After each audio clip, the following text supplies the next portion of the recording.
ইয়াত আমন্ত্ৰিত electronic R printing media আমি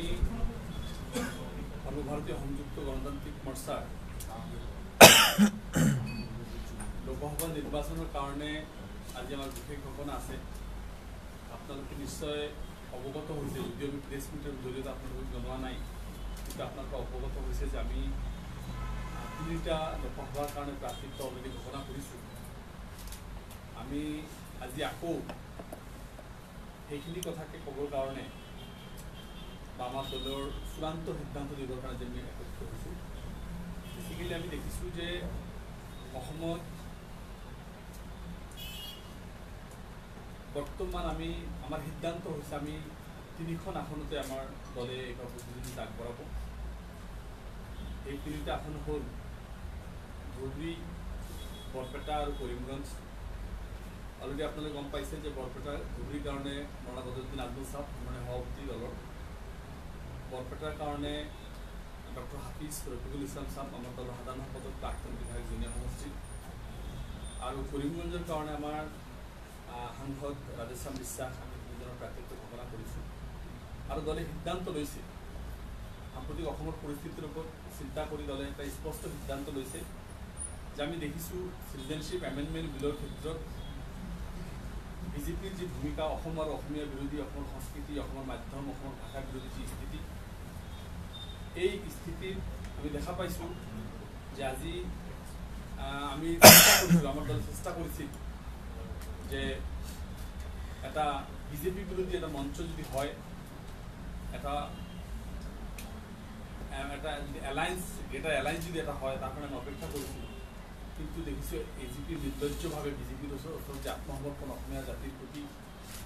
আঞ্চলিকতাবাদৰ প্ৰতি মানুহৰ যি ভক্তি, তাৰ প্ৰতি আঘাত, সেই আঘাত কৰি এজিপি আৰু BPF একেলগ হোৱাৰ কাৰণে আমি কংগ্ৰেছ আৰু বিজেপিৰ পৰা সমদূৰত্ব বহন কৰি আমি আমাৰ প্ৰাৰ্থিত্ব ঘোষণা কৰিছোঁ আৰু সিদ্ধান্ত লৈছোঁ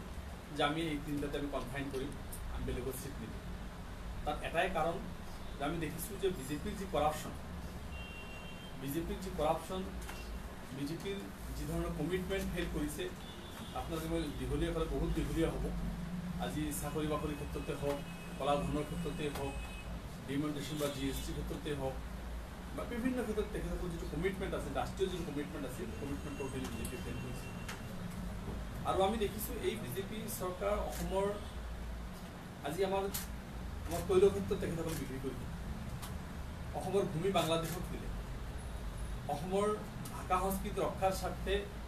ৰক্ষাৰ বিপৰীতে তেখেতসকলে বাংলাদেশীক আনিবৰ কাৰণে এটা যোজা চলালে। আমি দেখিছোঁ যে আমাৰ এয়াৰপৰ্ট বিক্ৰী কৰি দিলে। আমি সকলো সিদ্ধান্ত আমি দেখিছোঁ যে বিজেপিৰ সকলো সিদ্ধান্ত অসমৰ অসমীয়া বিৰোধী। সেইকাৰণে এই বিজেপিক প্ৰতিহত কৰিবৰ কাৰণে, বিজেপিক আমি ষ্টপ কৰিবৰ কাৰণে, যাতে আৰু ক্ষমতা খালী হৈ নুঠে, তাৰ কাৰণে আমি এটা সিদ্ধান্ত লৈছোঁ যে আমি আমাৰ অনলি এক্সিষ্টিং চিটকেইটাহে দিবৰ কাৰণে দলে সিদ্ধান্ত লৈছে। আৰু আমাৰ এইটো আজি দলৰ চূড়ান্ত সিদ্ধান্ত, আমি আৰু কোনো চিটত প্ৰাৰ্থিত্ব আগ নবঢ়াওঁ, এইটো আমাৰ এটা সিদ্ধান্ত। দ্বিতীয় কথাটো হৈছে যে মই ভাবোঁ যে এই মুহূৰ্তত আমাৰ সৰ্বভাৰতীয় সংযুক্ত গণতান্ত্ৰিক মৰ্চাই এটা স্পষ্ট এটা নীতি অৱলম্বন কৰিছোঁ যে আমি এই সাম্প্ৰদায়িক শক্তিক, যিবিলাকে ধৰ্মৰ নামত ৰাজনীতি কৰে, যোৱাকালি আমি দেখা পাইছোঁ যে আমাৰ হিমন্ত বিশ্ব ডাঙৰীয়াই কৈছে যে হিন্দুস্তান এক্সপ্ৰেছত তেখেতে ইণ্টাৰভিউ কৰিছে, দেখিছোঁ যে আমি তাত বেংগলী মুছলিম, অসমীয়া মুছলিম, বিহাৰী মুছলিম, অন্যান্য মুছলিম 21জন এটা হিচাপ কৰিব বিচাৰিছে। আন্তঃসম্প্ৰদায়ৰ মাজত এটা সংঘাত সৃষ্টি কৰিব বিচাৰিছে, বিভিন্ন সম্প্ৰদায়ৰ মাজত এটা বিভেদ সৃষ্টি কৰাৰ এটা কৌশল ৰচনা কৰিছে।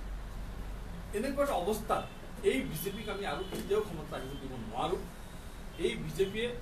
তেখেতৰ গাদীৰ স্বাৰ্থত, তেখেতৰ ক্ষমতাৰ স্বাৰ্থত সকলো জনাঞ্জলি দিব পাৰে। সেইকাৰণে আমি এই সিদ্ধান্ত লৈছোঁ আৰু এই সিদ্ধান্ত আমাৰ দলীয় সিদ্ধান্ত।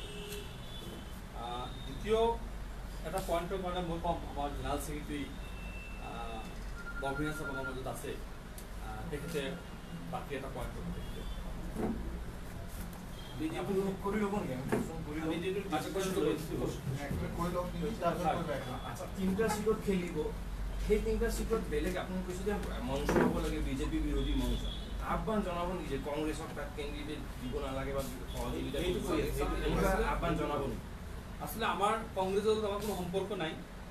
কংগ্রেসে কোচ সিট দিয়ে কোচ নিদিয়ে সেইটো কোনো কথা নাই আপনারা নিশ্চয় গম পাইছে যে আমি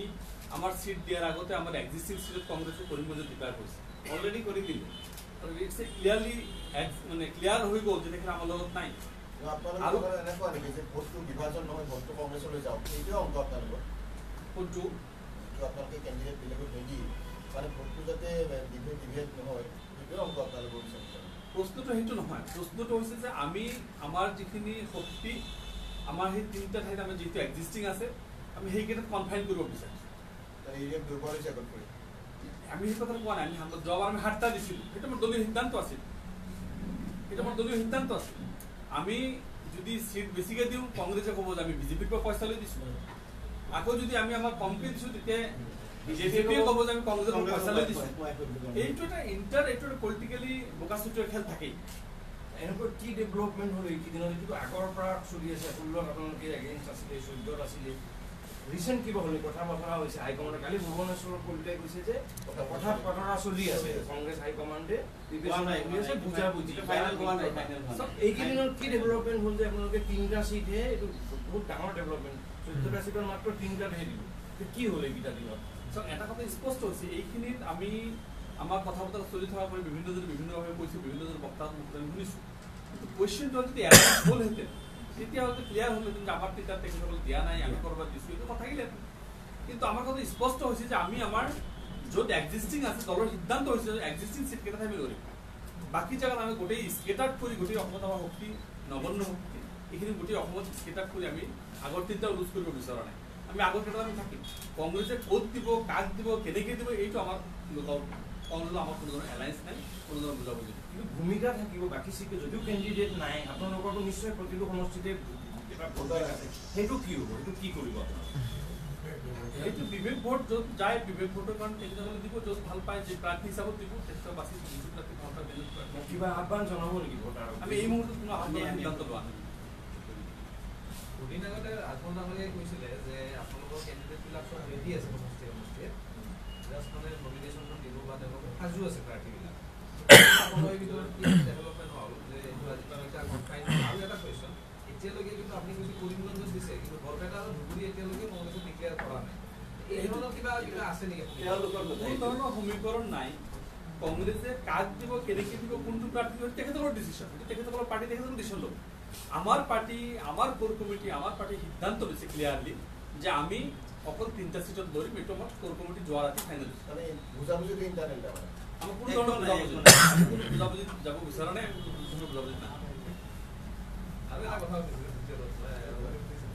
যোৱা বছৰ যোৱা নিৰ্বাচন আপোনালোকে 7টা দিলে এইবাৰ 3টা লৈ আহিলে কি ইউডিএফৰ জনপ্ৰিয়তা বা সাংগঠনিক নীতি দুৰ্বল হোৱাটো চাইছে নেকি না আসলে এই কথাটো হুচোৱা নাই কাৰণ আমি দেখিছোঁ যে মেক্সিমাম আমি যেতিয়া 7টা দিওঁ তেতিয়া গোটেই কংগ্ৰেছে গোটেই গাঁও ভূঞে কৈ ফুৰে যে এইটো বিজেপিৰ পৰা পইচা লৈছে এইবাৰ আমি 3টা দিছোঁ বিজেপি ষ্টাৰ্ট কৰিছে আমি কংগ্ৰেছৰ বিটিম কথাটো আপুনি মাইণ্ড কৰি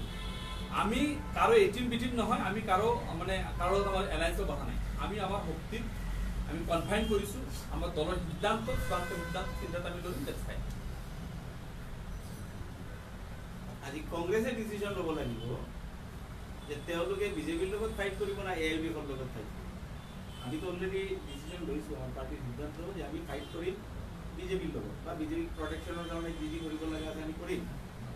কিন্তু আমাৰ এইটো আমাৰ মানে ৰাইজৰ ওচৰত আমাৰ হেৰি আবেদন যে কংগ্ৰেছে যিটো ষ্টেণ্ড লৈ আছে সেই ষ্টেণ্ডটো কিন্তু আপোনালোকে ইমান সুধি আছো আপোনালোকে কোৱাই নাই আপুনি কৈ আছে যে কংগ্ৰেছে ডিচিশ্যন আহ্বান জনাব নেকি যে আমি আহ্বান নাজনাও কিয় বেলেগ পাৰ্টিক আমি আহ্বান জনাম বাট আমি ৰাইজক কৈ আছো এই বস্তুটো ভালকে চাবলৈ আজি তেওঁলোকে ইউডিএফৰ তাত আজি কৰিমগঞ্জ যিহেতু প্ৰাৰ্থী দিছে আমাৰ তাত তো বুজাবুজি ক'ত হ'ল ধুবুৰী ইচ এণ্ড এভৰি ডে কংগ্ৰেছে ডাঙৰ লিডাৰবিলাকে মিটিং পাতি আছে বৰপেটাত ইচ এণ্ড এভৰি ডে মিটিং কৰি আছে ক'ত তেওঁলোকে ফাইটটো ইউডিএফৰ লগত কৰি আছে ক'তো বিজেপিৰ লগত আমি দেখা নাই আমি কলিয়াবৰত দিব, সেইটোৱেইতো কথা। আমি তো ক্লিয়াৰলি কৈছো আমাৰ ষ্টেণ্ড, এন্টি বিজেপি আমাৰ ষ্টেণ্ড। স্ট্যান্ডটোই আমাৰ এন্টি বিজেপি আমাৰ এন্টি বিজেপি এন্টি কংগ্ৰেছ আমাৰ stand from the very beginning ধৰি ললো যে তিনিটা সমষ্টি আপোনালোকে আপোনাৰ ঠিকে আছে বাকী সমষ্টিবিলাক এন্টি বিজেপি ষ্টেণ্ডটো তাৰমানে আপোনালোকে কাক সহায় কৰিব আমি বিচাৰে আপোনালোকে কৈছে বিবেক আমি নিজৰ ভোটাৰখিনি কি কৰিব নিজৰ ভোটাৰখিনি কোৱেশ্যনটো হৈছে চাওক আমাৰ স্কেটাৰ ভোট সব সমষ্টিত আছে সব ডিষ্ট্ৰিক্টতে আছে ইট ডাজ নট মিন যে আমি সবতে প্ৰাৰ্থী কৰি দিব লাগিব আমি আমাৰ শক্তি জুখি চাইছোঁ আমাৰ য'ত শক্তি আছে তত আমি কনফাইন কৰিছোঁ আৰু আমি য'ত জিকিব পাৰিম তাত কৰিছোঁ unnecessary waste of money waste of power যিখিনি অলপ হ'লেও যিখিনি শক্তি সেই শক্তিখিনি কি হ'ব বেলেগ সমষ্টি মই ধৰি ললো কলিয়াবৰত যথেষ্ট ভোট আছে নগাঁৱত যথেষ্ট ভোট আছে সেইটো আমি নেক্সট জনাম কিবা যদি থাকে কংগ্ৰেছৰ ফাইনেল লিষ্ট আউট হওক কিবা জনাম এইটো এতিয়াও ফাইনেল হোৱা নাই আজিলৈকে আমাৰ ডিচিজন ফাইনেল আমি তিনিটা আৰু এটা বস্তু কি আপুনি উল্লেখ কৰিছে যে খুব প্ৰচাৰ চলাই আছে বৰপেটা সেইটো কংগ্ৰেছে ইউডিএফক ক্ষতি কৰিব নেকি এইটো ডেফিনেটলি কৰিব সেইকাৰণেতো কৰি আছে তাততো আৰু বিজেপি নাই তাততো কংগ্ৰেছৰ ভেটিত গৈ কংগ্ৰেছে ইউডিএফৰ তাত গৈ কংগ্ৰেছে প্ৰচাৰ চলাই আছে কণ্ডেম কৰি আছে এইটোতো আমি কৈছোঁ কংগ্ৰেছে ডিচিজন লওক ফাইটটো ইউডিএফৰ লগত কৰিব না বিজেপিৰ লগত কৰিব তেওঁলোকৰ ফাইটটো কনফাইন কৰি আনিছে ইউডিএফৰ লগত আপোনালোকে কৈ আছে আমি কংগ্ৰেছক সুবিধা দিছোঁ বাট আমাকতো এটাক কৰি আছে কংগ্ৰেছে বিজেপি আমাকতো ক্ৰেডিটটো দিয়া নাই তেওঁৰ ভোট বেংকো নাই ইয়াতে দাদা কওক 4-5 দিনৰ পূৰ্বে বদৰুদ্দিন হাছান ডাঙৰীয়াই কৈছিলে যে কংগ্ৰেছক আহ্বান জনাইছিলে যদি মিত্ৰতালৈ আহিবলৈ বিচাৰে তেওঁলোকে মিত্ৰতাটো কৰিম বুলি কৈছিলে কিন্তু আমাৰ মিত্ৰতাৰ কণ্ডিশ্যন আছিল আমি কৈছিলোঁ যে CAB চিটিজেনশ্বিপ এমেণ্ডমেণ্ট বিলৰ বিৰোধী যিবিলাক আছে তাত আমাৰ লেববিলাক থাকিব পাৰে আমাৰ ইয়াত আমি তৃণমূলৰ নতুনকৈ দেখিছোঁ আম আদমি পাৰ্টি আছে AGP আছে গোটেইখিনি আমি কৈছোঁ কিন্তু AGP যদি সেইফালে গুচি গ'ল আমাৰ কংগ্ৰেছৰ CAB বিৰোধিতা কৰিছে আমি দেখিছোঁ তেখেতে টাইটেল বিৰোধিতা কৰিছে বৰাক বুলি এটা ষ্টেণ্ড লৈছে কমলাক্ষ আৰু আমাৰ সুজিতাই আৰু আমাৰ ইফালে দেখিছোঁ বেলেগ ষ্টেণ্ড লৈছে তথাপি আমি কৈছোঁ যদি সেনেকুৱা এটা সিদ্ধান্ত হয় তেতিয়াহ'লে এটা বিজেপি ঘূৰিব পৰা এটা শক্তি হ'ব পাৰে কিন্তু আমি দেখিছোঁ সেনেকুৱা কোনো আলোচনাত নাহিল বা কাৰো কোনো ডিছকাশ্যন নহ'ল চ' আমি আমাৰ সিদ্ধান্ত আমি লৈছোঁ যে আমি অকলে লৰিম আমি অকলে ফাইট দিম আৰু এটা কথা কৈছে যে তেওঁলোকে কৈছে বদৰুদ্দিন হাছান ডাঙৰীয়াই কৈছে যে লোকৰ আসন কংগ্ৰেছে বেছিকৈ পালে কোনো ক্ষতি নাই বুলি কৈছে তেতিয়াহ'লে এইটো আচলতে বুজা হৈছে নেকি যে এটা গোপন মিত্ৰতা আছে আমি 5 ইয়াৰ্ছ ইউপিএৰ লগত আছিলোঁ কিয় নক'ব এইটো 5 ইয়াৰ্ছ ইউপিএৰ লগতে আছিলোঁ আমাৰতো ষ্টেণ্ড গোটেই 5 ইয়াৰ্ছ ইউপিএৰ লগত আছিলোঁ ইউপিএৰ হিচাপত গ'লেতো আমি চেণ্ট্ৰেলি ক'ব পাৰোঁ লাষ্ট 10 years আমি ইউপিএৰ লগতে আছিলোঁ আকৌ ইউপিএৰ লগতে থাকিম এনডিএত আমি কেতিয়াও নাযাওঁ মানে ঘূৰি ঘূৰি আকৌ একেটাই প্ৰশ্ন মানে তিনিটাত দিছে বাকীকেইটাত দিয়া নাই মানে বিজেপি হাৰক বা কংগ্ৰেছ বা বাকী দল জিকক সেইটো সেই কথাটোকে ক্লিয়াৰলি কৈ দিয়ক আপুনি বিজেপি হাৰক ক্লিয়াৰ সেইটোতো আমি ষ্টেণ্ড লৈছোঁৱে যে আমি বিজেপিৰ কোনো পৰ্যায় ক্ষমতাত আহিব দিব নোৱাৰোঁ আৰু আপুনি বিজেপি কংগ্ৰেছক অসুবিধা দিছোঁ আপুনি উল্লেখ কৰিছে কংগ্ৰেছক সুবিধা দিছোঁ কথাটো নহয় আজি কংগ্ৰেছে অসমত চাওক আজি আপুনি চব টাইপ চাব ইউপিএৰ পাৰ্টনাৰবিলাকৰ লগত অল ইণ্ডিয়া লেভেলত কংগ্ৰেছে ডিষ্টাৰ্ব কৰি আছে ইউপিএফৰ পাৰ্টনাৰত যেনেকৈ অসমত কৰি আছে তেনেকৈ চব টাইপ কৰি আছে ইয়াৰ মানে নহয় যে আমি বিজেপিক সহায় কৰি দিম আজি ইউপিএৰ যদি লিগ পাৰ্টনাৰে যদি ডিষ্টাৰ্ব কৰে সৰু সৰু পাৰ্টনাৰবিলাকৰ তেতিয়া আমি কেতিয়াও এনডিএত যাব নোৱাৰোঁ আমি আমাৰ চুকেতেই আছোঁ বাট আমি অকলে যদি আমাৰ চিট 3টা আছে আমি 3টা জিকিবলৈ ফুল এফৰ্ট দিম বাকী কেইটাত কোন জিকিব কোন না আমি বিচাৰিম ইউপিএৰ কোনোবা মানুহ জিকক এনটি বিজেপি কোনোবা মানুহ মানে ভোটটো বিভাজন নহয় ধৰি লওক সেই পিৰিয়ডৰ যিখিনি অডিয়েঞ্চ তাতে এইটোৱে আপোনালোকৰ ভোটাৰখিনি এই কথাৰ মিনিং একেটাই ভোটাৰখিনি তাৰমানে বিভাজন নহয় মানে বিভাজন নহয় বিজেপিতে নপৰক এওঁলোকৰ তাতে পৰক কিন্তু দেখা যে বিজেপি খুব কনফিডেণ্ট আজি কিছু সময় আগতে বিজেপি নেতাসকলে দাবী কৰিছে যে 12খন আসন পাব আপোনালোকৰো নিশ্চয় পৰিকল্পনা আছে কি ক'ব আপোনালোকে পাৰিবনে বিজেপি এই লক্ষ্যত উপনীত হ'ব এইটো অসমৰ ৰাইজে নিশ্চয় এটা প্ৰত্যুত্তৰ জবাব দিব অসমৰ ৰাইজে নিশ্চয় দেখা পাইছে তেখেতসকলৰ কৰাপশ্যন PNRD তেনেকুৱা অৱস্থা হ'ল তেখেতে কৈছিল শূন্য মানে কৰাপশ্যন জিৰ' কৰাপশ্যনৰ কথা কৈছিল আজি তেখেতসকলে কৰাপশ্যন ধৰি পৰিছে 4 তাৰিখত ৰিজাল্ট দিছে 5 তাৰিখত এপইণ্টমেণ্ট দিছে 6 তাৰিখত জইনিং কম্পালচাৰি কৰিছে পুলিচ দি ঘৰৰ পৰা উঠাই নি জইনিং কৰাইছে